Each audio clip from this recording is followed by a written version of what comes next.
Welcome back. My next guest is coming off his recent win at Eternal MMA on the weekend. It's Ashley Rodger. Thanks for being here, mate. Cheers, Jacob. It's good to be on.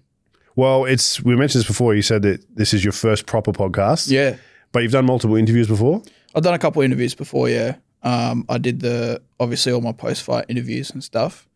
I did one the other day with a guy called Fight Wave. I might have heard of that actually. Yeah. Was that like a podcast or was it a longer form one? It was like an interview after I just weighed in. Okay.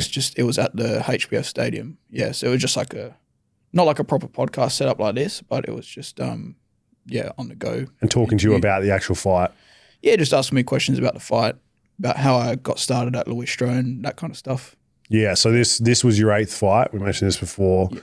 But obviously they haven't all been at Eternal. We'll get into that. But your background's mainly judo? Mm-hmm. Yeah. Started judo when I was, I think, 12, and then I stopped around, I think, 19, 20. Yeah. And so what made you stop at the time? Just probably didn't really see any light at the end of the tunnel with the sport, hard sport to make money, make a living out of. Judo was like my first love, so I'll always love it. But I'm kind of glad that I closed that chapter and moved on to other stuff. Is there not a great pathway from like judo here in Western Australia to the bigger stage as well? Yeah. I would say in Australia it's hard to make a career out of it. It's not really a well-funded sport in Australia. If you're a successful judo player in, say, for example, Japan or Georgia or Russia, you'll be looked after. You know what I mean? You'll pretty much be set up for life. But that's not really the case in Australia. Just not funded well. Well, I mean, and it's what else is in the limelight as well, right? Obviously, we're pretty big fans of UFC here, and so it's. I can understand why did you make the transition then, or did you just stop training for a while? Yeah, I stopped training for a while. I was kind of in limbo for a bit, like probably 2 years. I was just working construction, I was just a labourer. And then I was on the side just lifting weights. That's where we met at the gym. We met at Gold's Gym. And then my friend who did judo, he trained at Luistro Combat. Sam Ortiz, he runs a lot of the jiu-jitsu classes at Ramel's now. We were out one night on a Sunday night, and he just he put the idea out to come train at Ramel's, just come do some grappling. And that kind of sparked my interest because I hadn't done any grappling for a long time. I was just working and lifting weights, and I wanted to do that. So I went down, trained, and then I loved it. Felt at home, and I just never left. Yeah, before I knew it, I was prepping for my first MMA fight a couple months later. So you went kind of straight into MMA. There wasn't because obviously judo, you didn't think to transition into jiu-jitsu first? You just wanted to go straight into the MMA? Oh, well, no, I didn't have any plans of doing MMA when I first started training at Luistro. I just wanted to do a bit of grappling because it seemed like fun. And then eventually I think maybe just watching everyone else, because most of the guys at Luistro, that's what they do. They do MMA. Guys like Quill, Cody, Wongi, all those people. I guess naturally you just want to do what everyone else is doing in the gym. And also Ramel sort of planting that seed in my head, like he would always say stuff like, oh, when are you getting in the cage, But yeah, if you had asked me when I was a judo player that I'd be an MMA fighter, I never would have believed you. Yeah. I had no intention of doing MMA, until I met Ramel. So, and then obviously because he was sort of pushing it, but did you become eager from watching everyone else do it as well? For sure. It's the environment, right? It's the environment, yeah. It wasn't purely Ramel pushing it on me. He never forced it on me. Obviously, I wanted to do it for myself at a certain point, but like you said, it's just the environment you're in, and you want to do what everyone else is doing, I suppose. Yeah. Yeah, I think it's an interesting one, having trained at a gym where people are doing multiple things, but then there's a lot of guys who were I trained in Mandurah at Luistro Combat Sports Academy, and a lot of those guys ended up putting on their own event, and some of them had done Eternal or eventually ended up doing Eternal. And so you see people in that environment, and you learn the weaknesses and strengths people have. So immediately, I mean, this recent fight, I'm interested to talk to you about because they mention it in the fight as well, but it's always cool. You can always tell when someone has a strength early on. Not that you're that early on, you've had 8 fights, but that's still considered some early on because you can see what they lean on when things become distressing. You know what I mean? And for you, straight away, like you're ready to wrestle, you know? And then there's a lot of guys out there that lean on the striking and I remember training at gyms where, you know, I'd talk to them, oh, you know, how's training going? And straight away it was like, oh man, I'm just trying to do as much jiu-jitsu as I can because I suck at it. Yeah. My wrestling's horrible, you know? And they relied so much on striking that their wrestling was like really where they lacked. So coming from that being your strength and then I guess beginning to work on striking, like that's, I don't know if that's a better way. I would think as a fighter that would be more helpful to already have the wrestling down and then work on striking. I feel like that must be easier too. I feel like, I don't know, what's your opinion on that? I feel like it would be harder to be really good at striking and have to work on jits. Yeah, obviously like you said, I'm speaking as a grappler first and then learn how to strike. Just, speaking from my own experience, I think grappling is, and from what I've seen as well, like in other athletes, like grappling does seem to be a bit harder to learn. And I think people that learn at a young age, they, like you said, striking seems to be a little bit easier to pick up. That's definitely like a bit of a trend I've seen. That's kind of what I thought just from talking to people. Yeah. It seemed like the guys that were learning to grapple were struggling more. Like it was and it was like you talk to them about it and they were almost like, oh, like I'm getting my ass like kicked. It's a chore. Yeah. Like, and they don't love it either. Where it's like, if it's your backbone and then you have to learn striking, I don't know. I mean, I guess you'd really have to weigh up everybody when it comes to people in the UFC and Eternal and I guess look at, okay, who's some of the best? Are they good grapplers? Does seem like, I mean, and we see this a lot. I'm not going to name exactly people, but a big match will happen and you'll get someone who comes in. You might know some of the ones I'm referring to where someone will come in and they'll be great striker and then someone will just wrestle them and then and take it in the second or third or something like that. And it's almost like this, it's not like a mismatch, but almost you've got this guy who just wasn't that good at wrestling. So as soon as he got put into his position, he couldn't really come out of it. And this other guy had it as a baseline. And now you're not really like, in your head, you're kind of like, I just saw someone kind of lose because of a weakness, not because I really know who the better fighter is. It's a big hole that's been exposed. Right? Yeah. And it has happened sometimes on matches we've all like looked forward to. And then and sometimes I've missed them and then the weekend's happened and someone's gone, did you see the fight on the weekend? I go, no, I didn't. I missed it. What happened? And they'll tell me it's something like that. And then I'm almost like, I don't even want to go back and watch it because I feel like we're robbed of what we really wanted to see.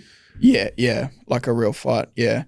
I think I heard Quillen say something the other day to the effect of this, like you gotta love every aspect of MMA. And I think that's true. Like you gotta love the wrestling. You gotta love the striking. You gotta enjoy it all because otherwise you'll never, if you don't truly love it all, like you'll never get good enough at it. You know what I mean? Yeah. Especially with like the way the sport of MMA is heading now. Like it's such an fast growing sport. I think nowadays, like you got to be, like Ramel always says, you have to be a threat everywhere. Like you have to be well-rounded everywhere. You know, you can't just be a specialist anymore. And how did you tackle striking then, like coming into it? Because obviously you didn't come from that background. Like how did you find picking that up? Yeah, it was I think I picked it up fairly decently. Like I lost before this last MMA fight, I lost my last 2 fights like by striking. And that kind of was like the catalyst to make me go and just like put everything into striking. So the last like year or two, like I haven't fought MMA in like the last year or two, but that was because I was working on my striking. I went at a Muay Thai fight, went to the Muay Thai gym, worked on my Muay Thai. I've been going to the boxing gym as well, working on my boxing. So that's kind of how I've tried to tackle the striking, just do it in phases. Yeah. I like the way you phrased that. It was even, you use the word tackle, which is like, it like makes me kind of laugh about the fact that it's still grappling related. That's how I tackled. Yeah. That's how I grapple with the striking. It's ingrained in you, right? And like, I think it's funny too, because it's almost, I noticed it a lot in this last fight. Jahmarl Weir, got that right? Yep. And he had a bit more reach than you, and like it's just so funny. Like it matches your build. Your build is made for wrestling. Like you could just see, and you could see him struggling with it too when you were getting in certain positions as well. There was a takedown in the second round that was, I'm sure you remember, that was probably the best one in the fight. Was the end, yeah. Yeah, and that was like, it was, I don't even know how to describe it because it was almost a funny looking takedown because it wasn't like you were leveraging so much in the sense that it almost looked like, not like a choke slam, but he ended up way higher in the air, and I think it just had to do with the way that you guys were moving at the time, and he ended up probably going higher than he meant to. And I just remember kind of, I was like, I saw that, and you know, when you're often watching one of these fights, you see a takedown and sometimes it's just to get them in a position and then you keep moving. But when you see one like that, you constantly think, man, that guy is going to be feeling so gassed immediately because of just the height of the drop. Yeah. And then, but luckily for him, it was kind of towards the end of that second round. Yeah. So he probably had a bit of time to come back. Yeah.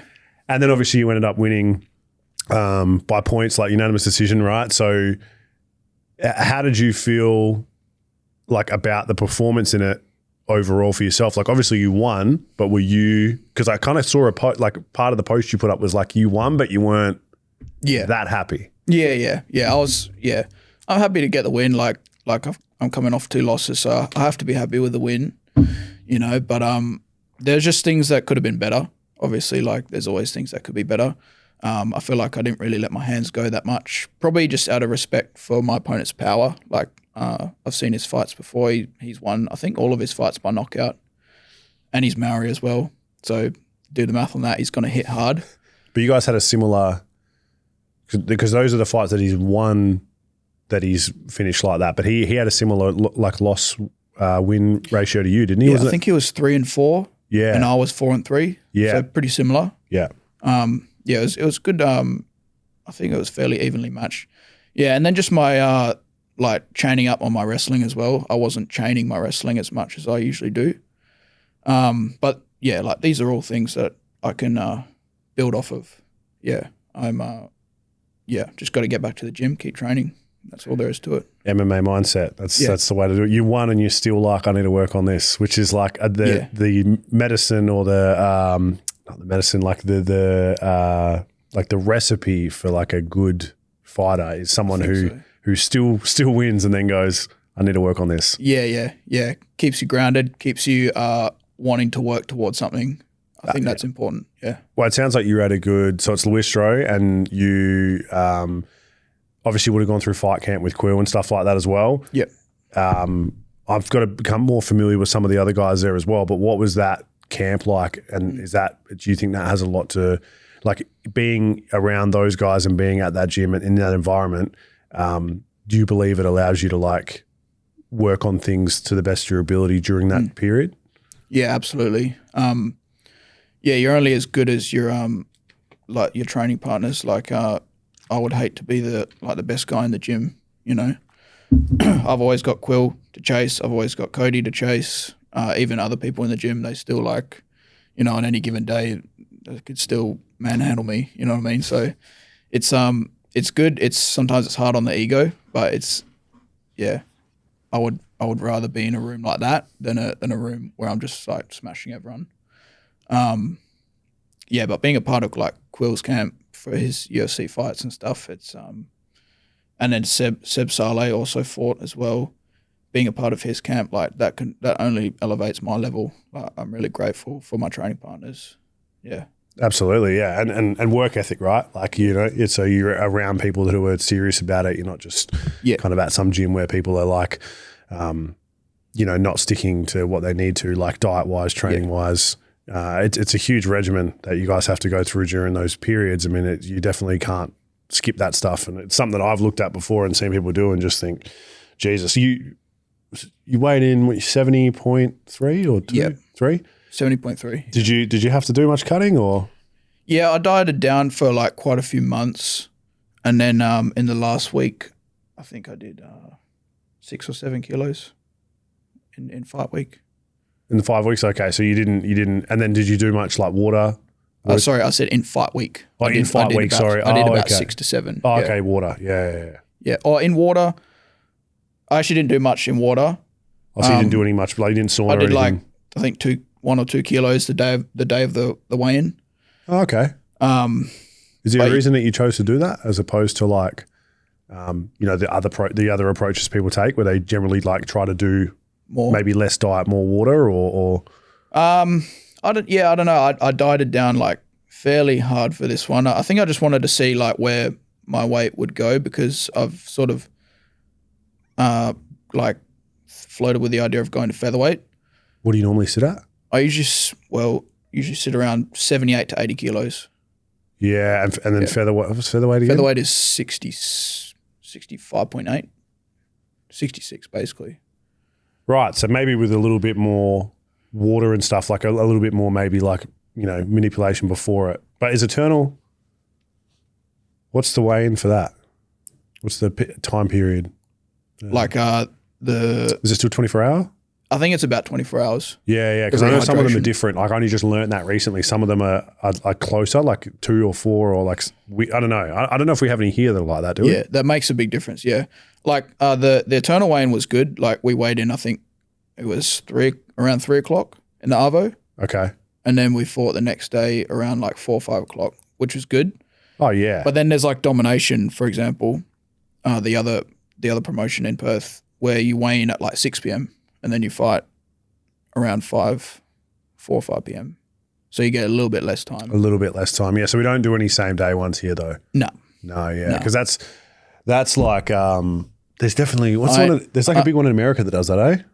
I'm not sure, but I think boxing seems to do that, like same day weigh-ins. Maybe that's more. Maybe for some reason that's in the back of my head. I feel like there maybe is some like random MMA one that I've for some reason is in my head that probably does it. But it's you might be thinking of ONE FC. This podcast is proudly sponsored by the Achievement Apex. Over the last 3 years, the Achievement Apex have gone from their first prototype barbell to having all 3 of their specialty bars featured in some of the world's biggest competitions. Their deadlift bar features their custom-designed ridge-lock knurling and anti-slack sleeves, which ensures the weight is perfectly centralized every single rep, and on top of that, it's been used for multiple 505-kilo world record attempts. This year, they're expanding their products, kicking off with the full Affinity Grip Collection. That includes Strongman Tacky, No Sweat, Invisible Death Grip, and the standout Liquid Chalk Alien Grip Jizz. You heard me. Just like their deadlift bar, these grip products have been battle tested at the highest level, including the World Strongman Games. If you're looking to strengthen your grip and avoid dropping the bar, or if you're looking for a new bar itself that is truly second to none, check out the Achievement Apex. Visit apex.fit and use the code PORTAPOTTY at checkout for 10% off your entire order. That's apex.fit and code PORTAPOTTY for 10% off your entire order. Bulk Gym Chalk Australia are your go-to suppliers for gym chalk. Whether you are doing powerlifting, weightlifting, strongman, gymnastics, or running a competition event and need bulk supplies and prizes, they've got you covered. Options include block chalk, bowl chalk, liquid chalk, or invisible liquid chalk for those gyms where you aren't allowed other options. They even have a range of athlete recovery bath salts to soak those training aches away. Check out the range at www.bulkgymchalk.com.au. PedTest Australia is a WA-based company providing at-home testing kits for a range of black market substances, underground or counterfeit drugs that can often contain a different substance than what they claim, or nothing at all. In 2024, 5% of oil-based steroids contained no active ingredient. Oral steroids were even worse, 12% contained no active ingredient. PedTest Australia kits provide a quick and cost-effective method of screening products before they are used. Kit results help users make informed decisions about substances they choose to take and therefore reduce the risks they are exposed to. Don't take chances with your health and gains. Test it before you take it. Go to pedtestaustralia.com to order your test kits. This podcast is proudly sponsored by Studio 187 Tattoo. They're located on Guildford Road in Maylands, and I'm a clean skin, but if I wasn't, I would definitely be going to see these guys. They even offer private rooms to get tattooed in if you're not a fan of the open studio structure. You can find them on Instagram at Studio 187 Tattoo. The rehydration test? The hydration test. Yeah, I think maybe that's in. I feel like someone was talking to me about that the other day. Yeah. Yeah, that's wild, eh? Maybe you'd be thinking of that. Yeah, so that's where you can cut weight, but you got to be like, or you can cut water, but you got to be careful because if you're not rehydrated enough, you can't fight, right? Yeah, you probably can't cut that much water. Probably can't, yeah. From what I've heard though, like people still cheat that system. Yeah, they would do. I don't know how, but I haven't read into it enough. But yeah, apparently there's still like ways around it. Injected Gatorade in their arm or some shit before they go in. Like people do anything to just not be in that weight class, eh? Snorting salts. Man, people would just do crazy stuff. It's wild though. I mean, it's good that you didn't have to go through too much of that before this one though. Yeah. What were the other federations that you fought in? So you fought in Domination? Yeah, I fought in a few different promotions. I fought Domination a couple of times. I just couldn't remember one of the other ones because I'd never heard of it. It was your earlier fights. Yeah. My first one was on a promotion called Bushido in Melbourne. That's Dennis Kelly's promotion. It wasn't that one, but okay, yeah. And then there was, did you do two in another one? I'm just trying to remember, like the color scheme was different. I had a fight in Kalgoorlie. That promotion was called Red Dust. Might have been that one you're thinking of. Maybe, yeah. So you've done quite a few in like different areas, like yeah. Because I feel like some people just as soon as they get into it, maybe not straight to Eternal, but they'll do like a couple Domination, then Eternal. But you've actually moved around a bit. Where was the Muay Thai fight? Muay Thai was Domination here, Perth. Oh, that was here in Domination. Yeah. Okay, right. And so is the plan now? You've done more than one in Eternal though, right? That was my first. Oh, that was your first in Eternal, the debut? My Eternal debut. Yeah, okay. And so your plan is to now just stick to Eternal? Oh, not necessarily. Like I'm still an amateur, I still need to get the experience. I'm just going to take whatever fight I can get. Yeah, but my name is down for the next Eternal, so I'm guessing my next fight will be Eternal. Would you fight if they had that promotion again in Mandurah, would you try and fight at one like that? Yeah, if I could get a fight on there, for sure. Yeah, that'd be sick. I'm not like opposed to fighting on any promotion. I'm not like, I'm on Eternal now. I'm on the big show. Like, no, I'd still fight on any promotion. Yeah, whatever opportunity's there, right? Yeah. Oh, yeah, but I mean, like, is this something that you really want to go like all the way with? Like, could you see yourself trying to get to like UFC one day? Yeah, for sure. That's obviously a little more long-term goals there. But you're young, right? How old are you? 25, nearly 26. Yeah. Yeah.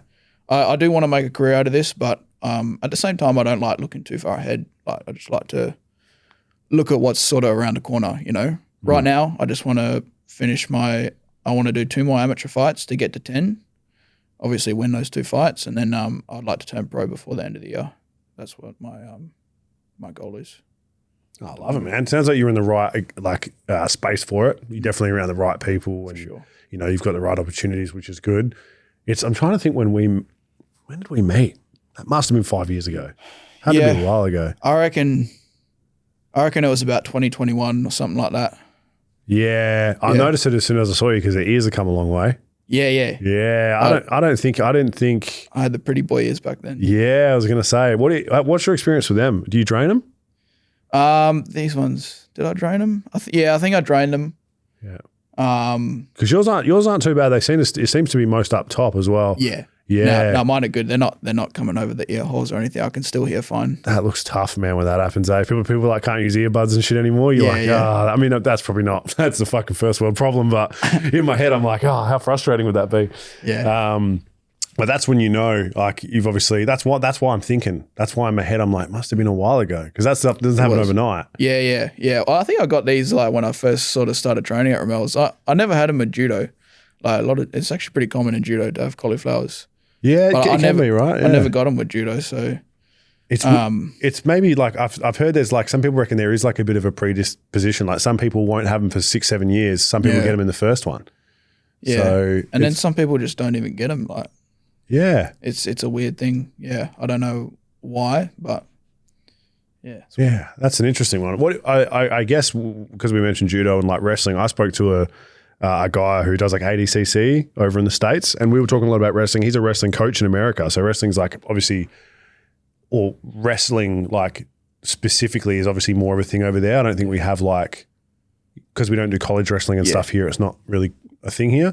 And we talked about like moves and stuff like that as well. Like, and like things like suplexes and like stuff that's definitely more judo wrestling kind of in that area. The cool stuff. You like that stuff better? The cool throws, yeah. I think that stuff's sick, man. Like one thing I said to him, because he dropped one when he did an ADCC one, and there was one where, and I sort of had to ask him, and I was like, man, like so close to dropping this guy on his neck, right? And I'm like, man, like, do you feel like that's a dangerous move? And he was like, it's nah. Like, and so I wanted to ask you about like how you look at that stuff, because people who don't have strong wrestling or grappling game, I guess to them, they're probably just thinking about trying to get you to the ground or trying to just be on the ground and defend and stuff. Doing something like that takes a fair bit of confidence. And you went for a lot of takedown. Well, when I say a lot, you went for pretty much all the takedowns in this recent fight. He wasn't really trying to, he was defending, but he didn't really seem to go for many. Yeah. Even though that's your background, you've worked on your striking, like, do you just have that compulsion to just, I just want to fucking pick this dude up? Like, is that still your first thought? Yeah, of course. Like, that's my bread and butter. Yeah. I've won all my fights mainly with wrestling up until this point. Like, I think this is the first fight I've had where I didn't feel like I had to rely on it, which I'm quite happy about.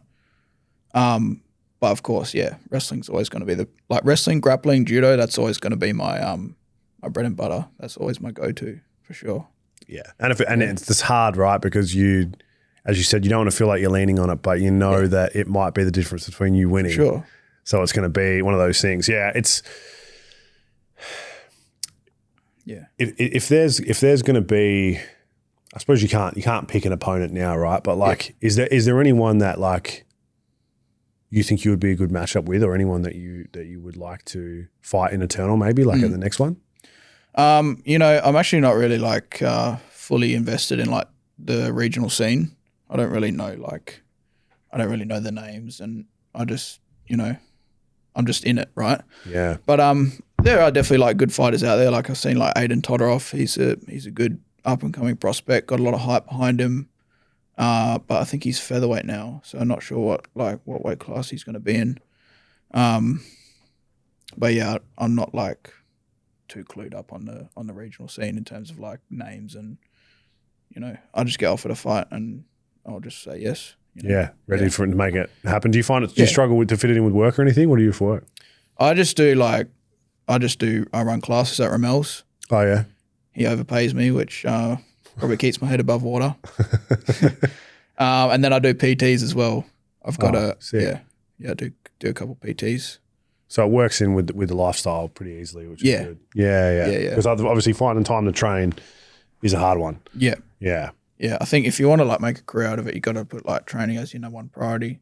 So I just kind of, I don't know, like I've seen, you know, obviously like the best example for me to look at is Quillen, right? Quillen spent many years just showing up to training every day, twice a day.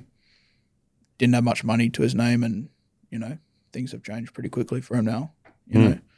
Well, so, content's a big part of that, right? Which you think you'll do a little bit more of that as well? Yeah, for sure. Right now I'm just focused on obviously improving my skills and proving myself as a fighter, you know. I think, you know, you got to prove yourself as a fighter first before you start doing that stuff. But yeah, eventually, obviously, when the time's right, I'll get into that stuff. For sure. I mean, obviously, you still watch UFC and stuff like that as well, right? Kind of a casual fan, I'd say. Not a massive fan? No, I am a fan, but I think just when you train all the time, like the last thing you want to do is go home and watch it, right? Yeah, so you probably only watch the big events? Yeah. Yeah. Which is, I'll admit I'm a bit of a casual. Yeah. Is there anyone, like, if you could train, obviously, like you said, you're in the perfect environment for it, but like if you could train with anyone for a day, or like sort of just like be in the gym with anyone, like when it comes to UFC, like is there anyone that sort of comes to mind where you'd? Not really. I mean, one name that sprung to mind was Demetrius Johnson.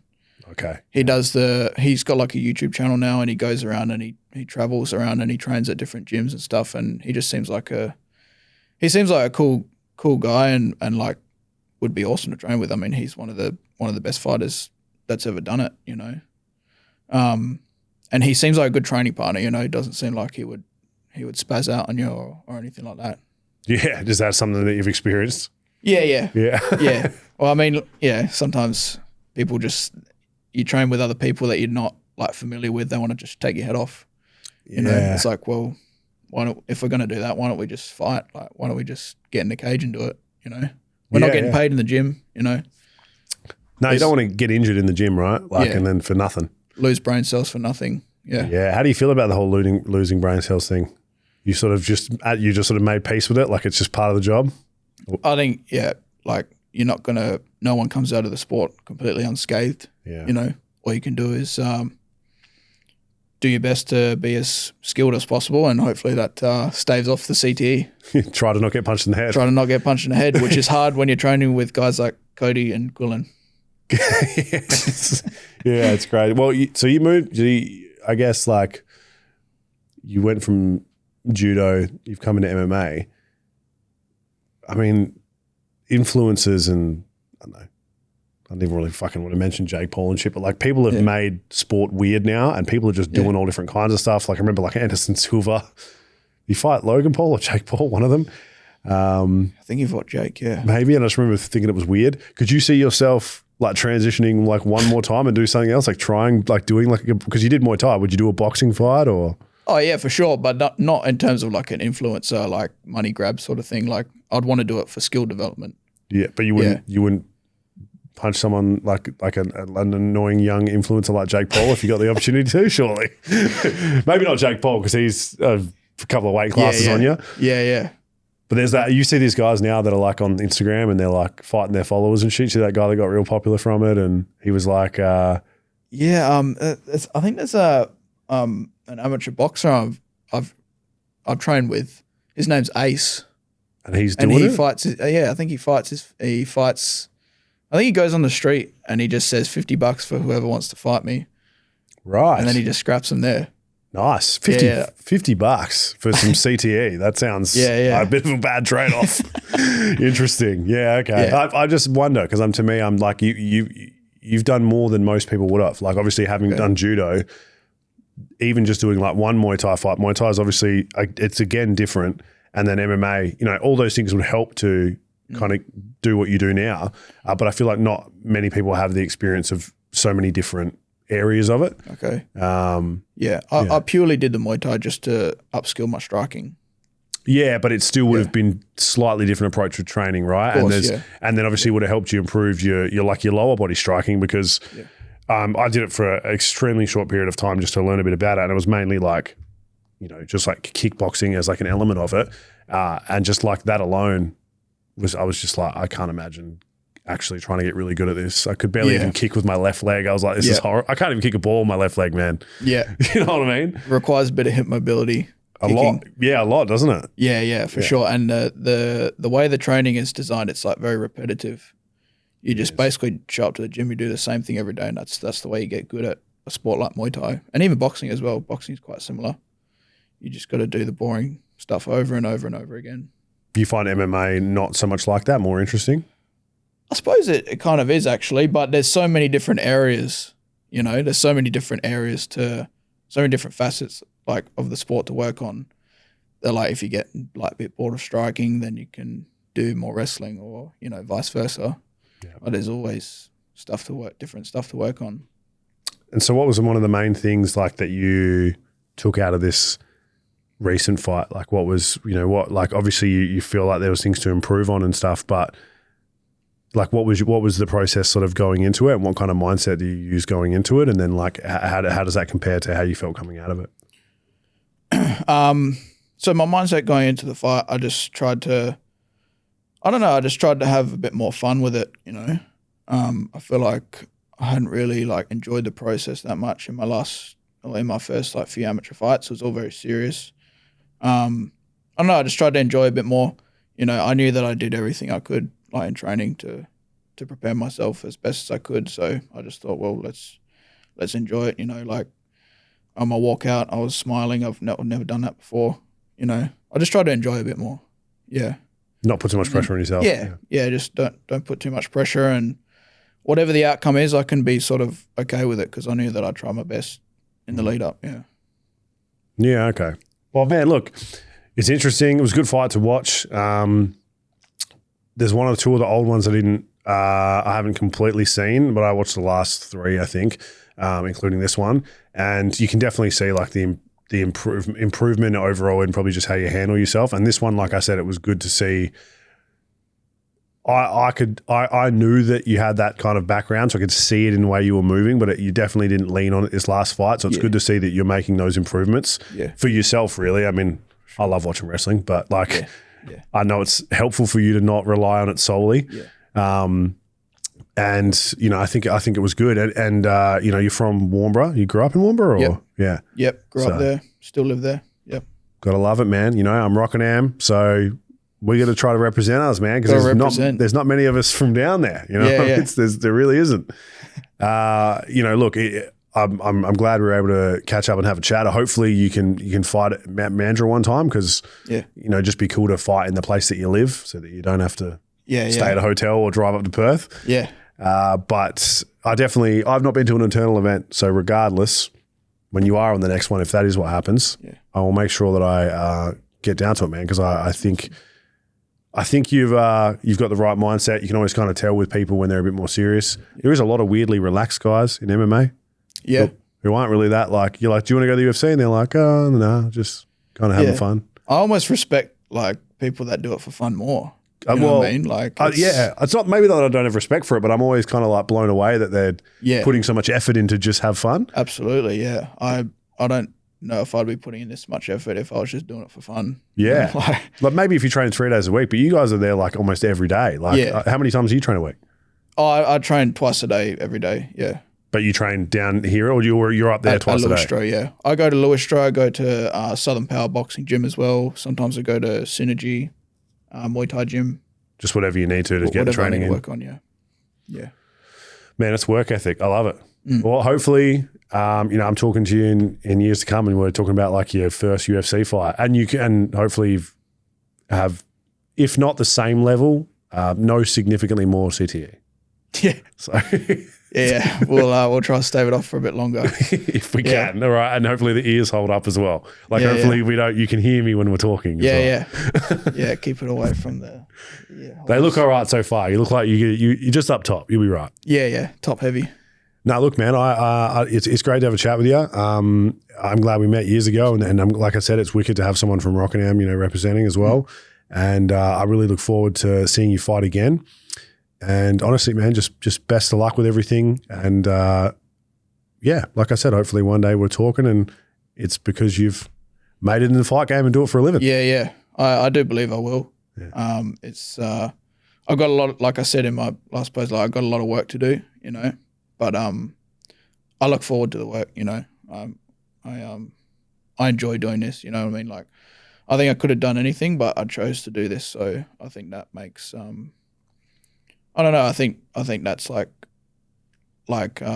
you look at like the Russians and people that grew up in war-torn countries. Some people do it because they have to, you know. But I think there's a like you're more competitive when you do it because you choose to and you love it, you know. I think that's a good recipe for success. 100%. I think it's a huge part of it, man. And like I said, your mindset is a huge part of when you can see someone's going to be successful. Mm-hmm. It's not about anything else other than just wanting to. And I think you'll do really well, man. I think you've got tons of potential in the sport. You're at a good age. I'm really looking forward to seeing what you do. And I'm sure when we talk next time, the beard will be twice the size. Yeah, I hope so too. Voluminous. Yeah. Thanks for being here, man. Yeah, thanks, Sam. Thanks, Jacob, for having me on. And all the best with you as well, and all your content creation, and all your endeavors that you're in. Yeah. Thanks, man. Absolutely. I'm sure I have to come to Luistro one day and see what it looks like. Yeah. Hopefully not get punched in the head though. Yeah. Yes. Stay away from Cody Haddon. I'll stay away from Cody.